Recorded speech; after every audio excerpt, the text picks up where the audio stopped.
ছেলে দুটো সেই সকালে গেলছে, তা এখনো তো ফিরলো না, বেলা তো গড়িয়ে গেল। কিছু তো খেয়েও যায়নি, না জানি কোথায় আছে, কখন যে আসবে।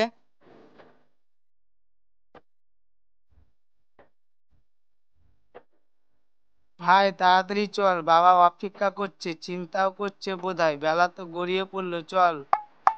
আজ অনেক ভালো ভালো ঘাস পেয়েছি দাদা, বাবা দেখলে খুব খুশি হবে।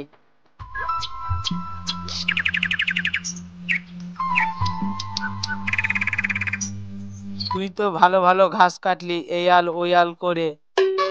আমি থাকতে তো খাটবি কেন, আমি যতদিন আছি আমি সব করবো, তোকে কিছুই করতে হবে না রে দাদা।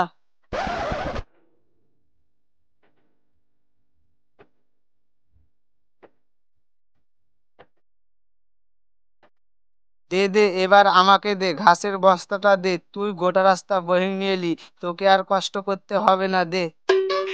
থাক না রে দাদা, এই তো চলে এসেছি, বাড়ি দেখা যাচ্ছে।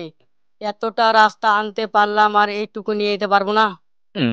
না না, এমন তো হতে পারে না, এত দূর রাস্তা নিয়ে গেলি, দে আমাকে দে, তোর কষ্ট আমি আর দেখতে পারবো না রে। লে তাহলে।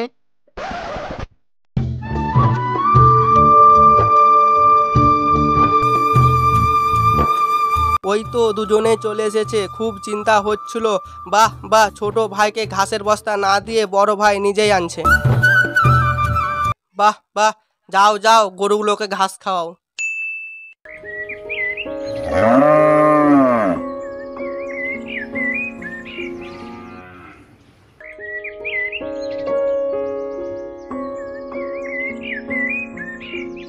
দেখছো রোহিত, কেমন দাদা পেয়েছো?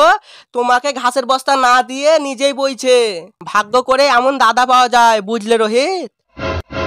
না না বাবা, আসলে আমি তো জানি জানি, তুমি বলেছিলে ওকে, কিন্তু ও তোমাকে বস্তা বইতে দেয়নি। দাদা কি ছোট ভাইকে বস্তা বইতে দিতে পারে? যাও যাও, খাবারটা খেয়ে নাও।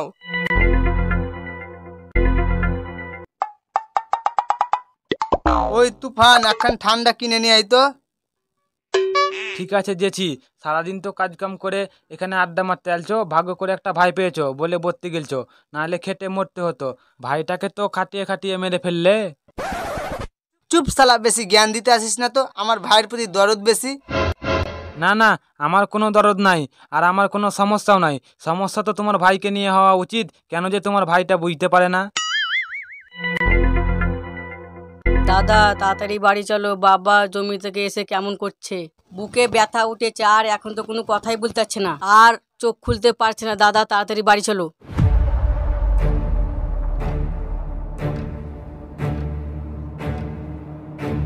ভাই বাবা তো নাই রে, বাবা তো আমাদের ছেড়ে চলে গেছে, বাবা তো মারা গেছে।